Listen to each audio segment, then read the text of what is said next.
Hi, I'm Bron Lawson from Westpak's Davidson Institute, here to talk to you about measuring financial performance.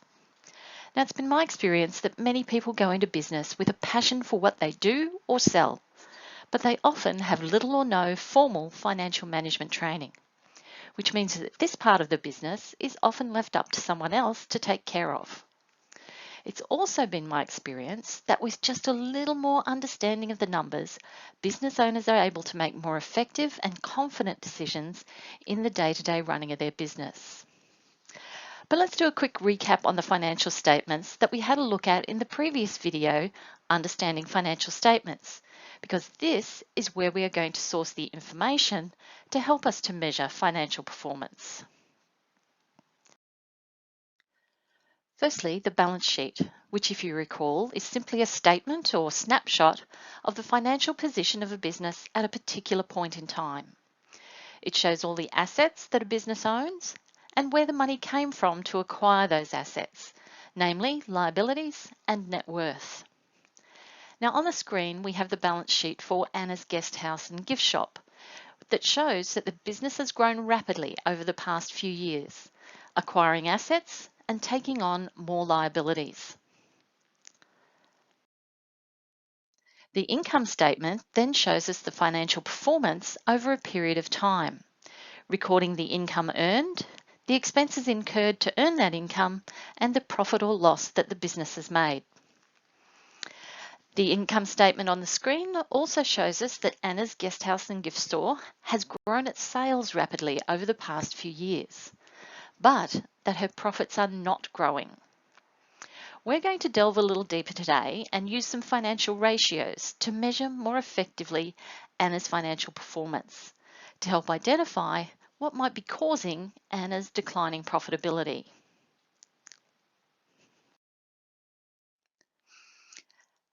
Now, don't be alarmed by the thought of ratios because they really are quite straightforward. They simply compare one number with another to tell us a story, just like the stats for your favourite sports team.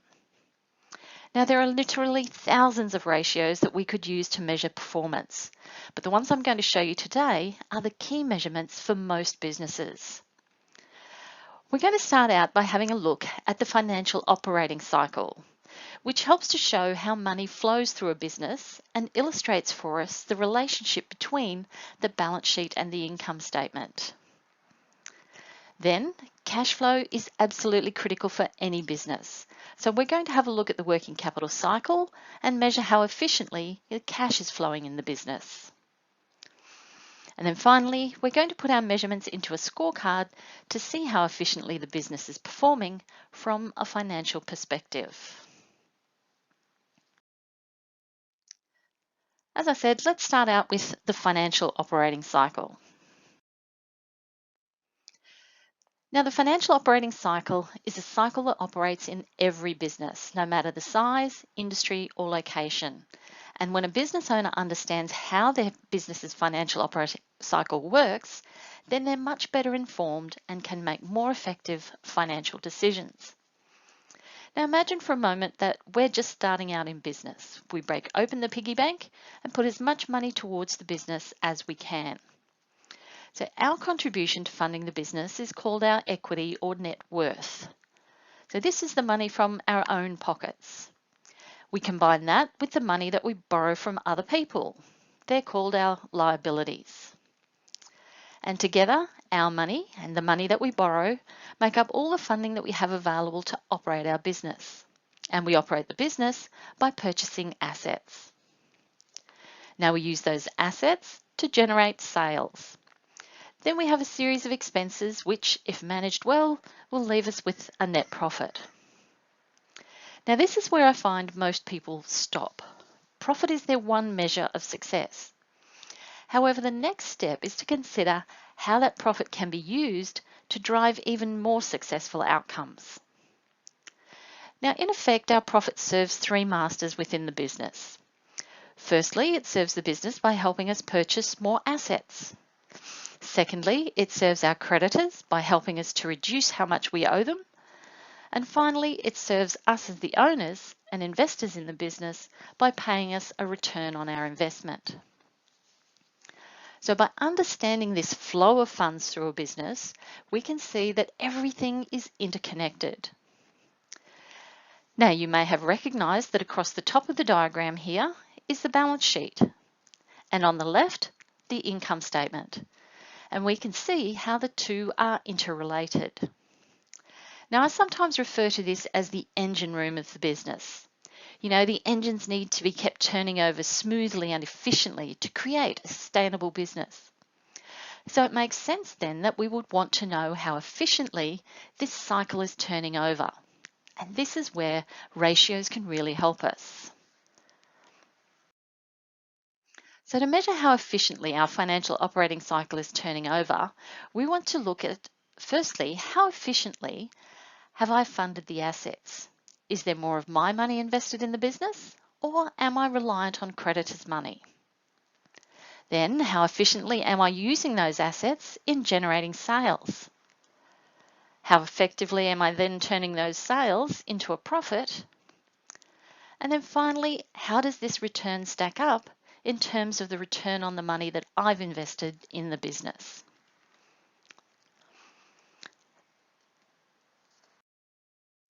So let's start with how efficiently have I funded the assets, or better known as the debt to worth ratio. So this ratio compares the amount of net worth, the owner's money, with the amount of liabilities, the other people's money. Now having the right balance here should mean that the owners are getting a reasonable return on the money they've invested in the business without taking on too much risk and having the added costs by relying too much on debt. It's calculated by dividing total liabilities by net worth. Now in Anna's case, this is $400,200 divided by $260,100, which gives us a debt to worth ratio of 1.5. Fantastic! But is it? What is this actually telling us about the business? Let me introduce you to a sentence that will become your best friend when talking about ratios. It's a sentence that helps us to make sense of the story the numbers are telling you. Now the sentence goes, for every dollar of bottom, there is X of top. I'll say that again, for every dollar of bottom, there is X of top. Now let's apply this to the debt to worth ratio. So for every dollar of net worth, what's on the bottom? There is X of total liabilities, what's on the top. If we then apply that to Anna's ratio, it tells us that for every dollar of net worth, there is $1.50 of liabilities.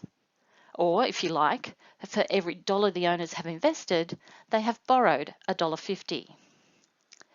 Now, taken in isolation, this is probably a reasonable level of debt to worth. But should it get too much higher, this would indicate that the business is becoming more heavily reliant on debt, which increases the level of risk. If it gets much lower, you might have to ask what opportunities the business may be missing out on by not borrowing more. The next ratio we'll look at is the sales to assets ratio, which looks at how efficiently assets are being used to generate sales or income. Now, many businesses have significant dollars tied up in assets, and given this money could perhaps be used for other purposes, it's really important to ensure that it's being used as efficiently as possible. So to calculate the sales to assets ratio, you simply divide sales or income by the total assets. And in Anna's case, there is $1,520,000 in sales divided by $660,300 in assets, which calculates out to 2.3. Now again, let's apply our little sentence that will help to tell the story. For every dollar of assets, there's $2.30 in sales. So is that result good, bad, or indifferent? Well, for this particular ratio, that's going to depend on the industry. You know, some industries like agriculture, manufacturing, or mining require a greater investment in assets, in which case this ratio becomes even more important. So to understand whether this is a good result for Anna, you would need to look at benchmarks for the industry or perhaps look at her own past performance, which we are going to do a little later in the presentation. Now the next ratio we'll look at measures the business's ability to turn sales into profit, or the net profit margin. Now many businesses concentrate on increasing sales. However, without ensuring that you're continuing to make an acceptable profit margin, this would seem to be a pointless endeavour. So we're measuring this today at the net profit level, but it's also important to measure at the gross profit level. So the ratio looks at the amount of profit in relation to sales and is calculated by dividing net profit by sales. In Anna's case, there's $44,900 of net profit divided by the $1,520,000 of sales, giving us a net profit margin of 2.9%. Or, using our sentence, for every dollar of sales, there's 2.9 cents of net profit. Again, is this good, bad, or indifferent? Well, this is going to depend on the industry and the size of the business. So again, use benchmarks, targets, and trends to establish if the business is operating effectively in this regard. The final ratio we're going to look at today in relation to the financial operating cycle is the return on investment. That is, what return am I receiving on the money I have invested in my business? So this is calculated by dividing the net profit by net worth. That is the amount of money the business is making divided by the owner's investment.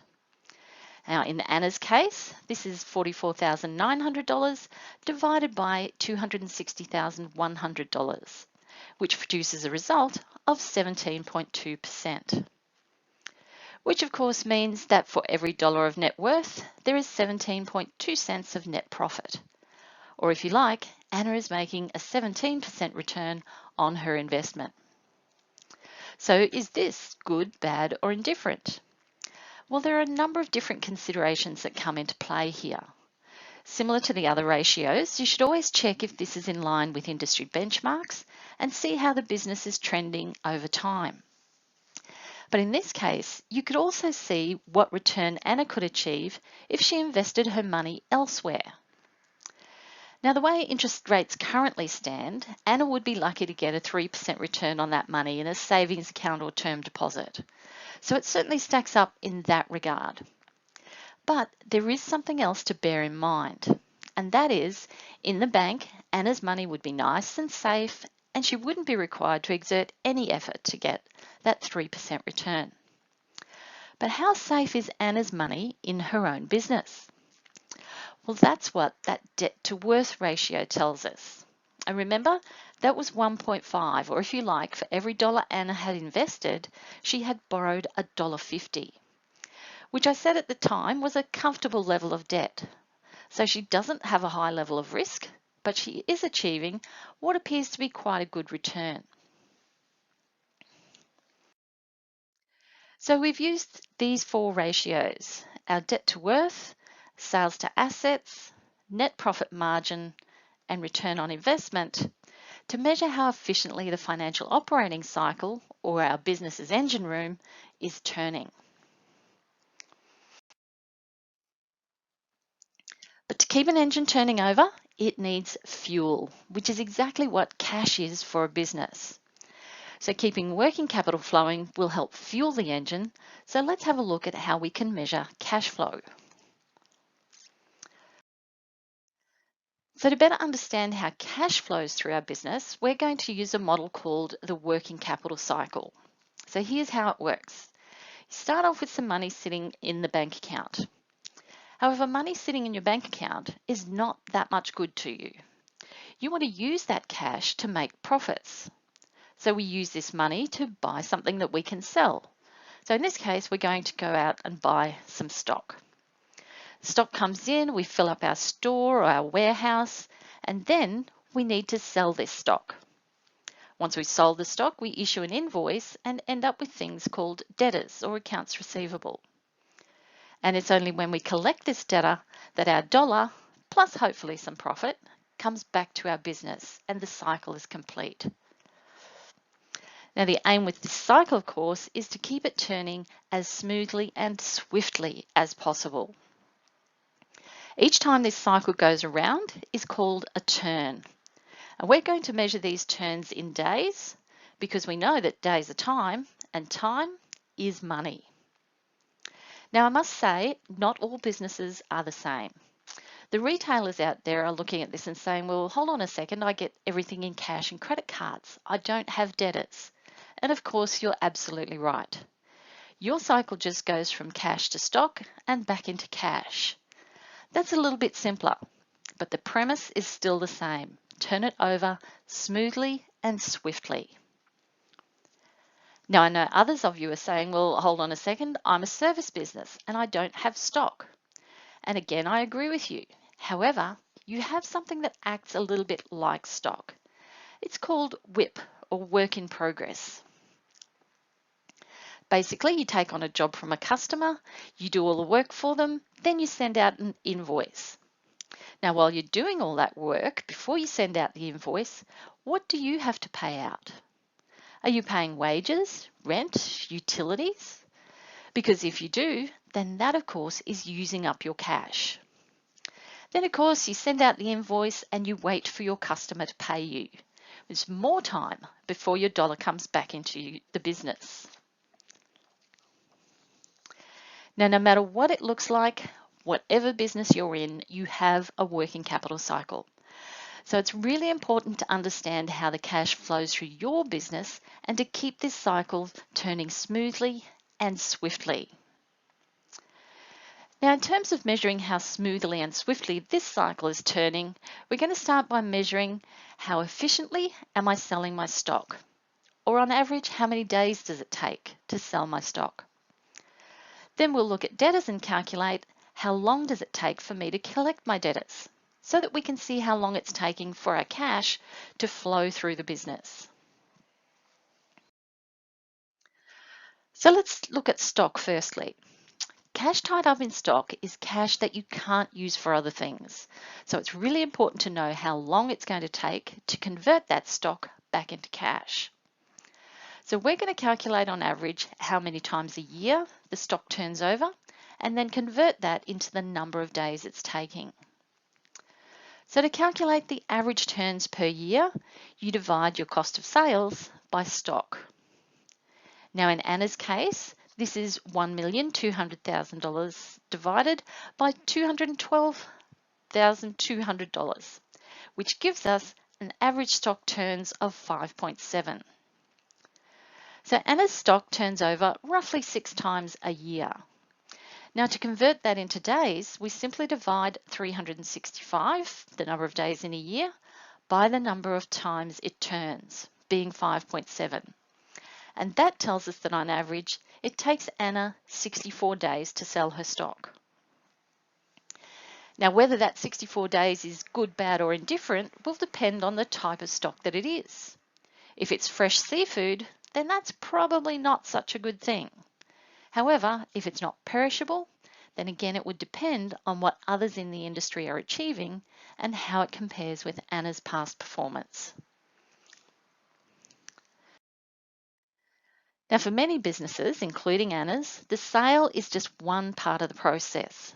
She now needs to collect on the invoices that she's issued to her customers before she gets her cash back. So, how long is that taking? Well, to calculate the average number of times Anna collects her debtors in a year, we divide her sales by her outstanding debtors.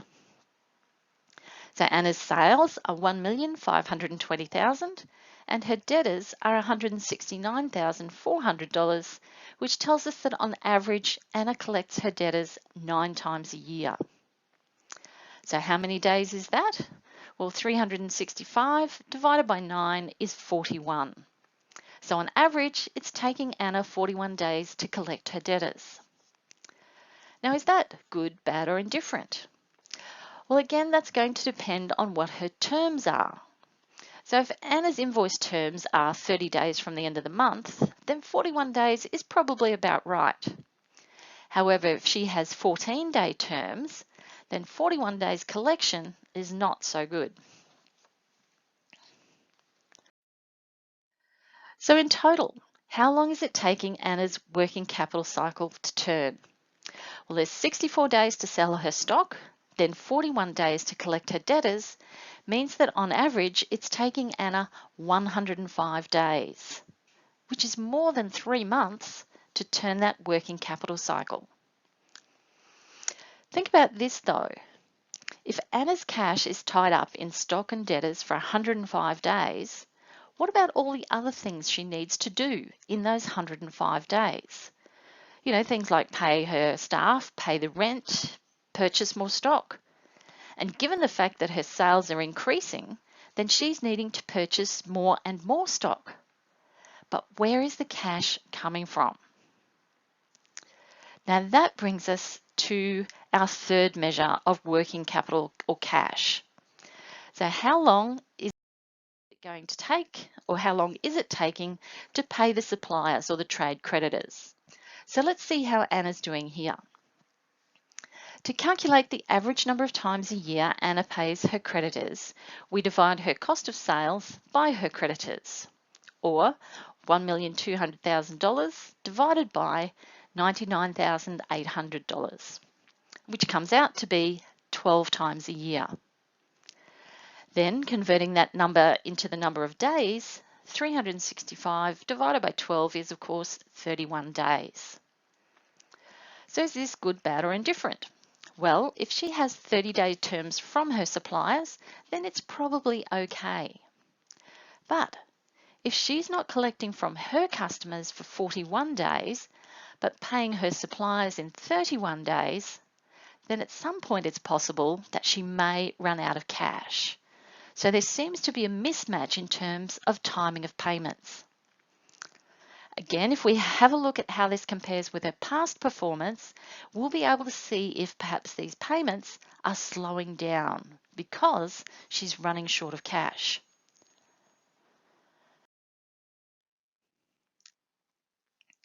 Now that we've seen how to measure how efficiently our financial operating cycle is turning and how swiftly, or perhaps not so swiftly, the working capital cycle is turning, the next process is to put these measurements into a format that's relevant to the business so that we can assess the financial performance. Now this could be referred to as a scorecard or perhaps even a dashboard.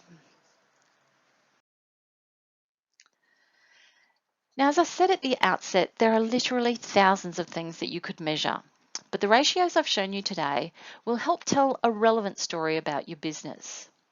They're a bit like your car's dashboard. While the computer measures hundreds of things, your dash only tells you what's relevant for you to know while you're driving.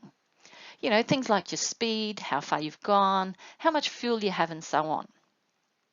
So the scorecard we've developed here is a bit like that for your business. The measures for the financial operating cycle tell us how efficiently our engine is running, and the measures of the working capital cycle tell us about the fuel or the cash availability. Now, looking at them in isolation as they are on the screen, they still only tell part of the story. As I said, you could use benchmarks to see how the business stacks up against other businesses, or look at the trends to see whether financial performance is improving or declining. Now, throughout this video, we've calculated Anna's ratios using the first year of data that we had available. On the screen, we now have the following 2 years, so we can see if Anna's performance is improving or declining over time. Now, we said at the outset that her sales were increasing rapidly, but her profitability was declining. So there is a distinct possibility that her overall performance has declined. So looking firstly at her debt to worth ratio. In year 1, we said that for every dollar of net worth, that is, the money that Anna has invested in a business, she has borrowed $1.50. By year 3, though, this has increased significantly. And now, for every dollar that Anna has in the business, she's borrowed $2.68, almost 3 times as much. So this tells us that Anna is becoming much more reliant on debt and that her risk is increasing. Now, Anna's assets also increased over that time, but as we can see from her sales to assets ratio, she's become less efficient in their usage. In year one, for every dollar invested in assets, she was generating $2.30 in sales. But by year three, that's declined to $1.90. Looking now to her net profit margin, which indicates her ability to turn sales into profits, we can see, as expected, that this has declined sharply. In year three, she was actually only making 1/3 of a cent of profit from every dollar of sales. And there's more bad news when we look at the return on investment as well. While in year one, she was making 17.2% on her investment in the business, by year three, that has dropped to 1.75% return. Now she really does need to question whether this is the best place for her money to be invested. Then, looking at her working capital cycle ratios, we can see that it's taking her longer to sell her stock, longer to collect her debtors, and longer to pay her creditors. So her cash flow is suffering too. Now, while these ratios might seem to be all bad news, take heart from the fact that at least Anna is now aware of where she can make some improvements to start to turn her business around. And my challenge for you is to now have a look at your business through this new lens. So today we had a look at the financial operating cycle and ratios to measure how efficiently the business is operating. Then the working capital cycle and the relevant ratios to see how efficiently cash is being generated and used. And we put all this information into a scorecard that highlighted some areas where Anna can now implement some actions to improve her business performance. What some of those actions might be is covered in the next video, Accelerating Business Performance. So thank you for watching our video on measuring financial performance.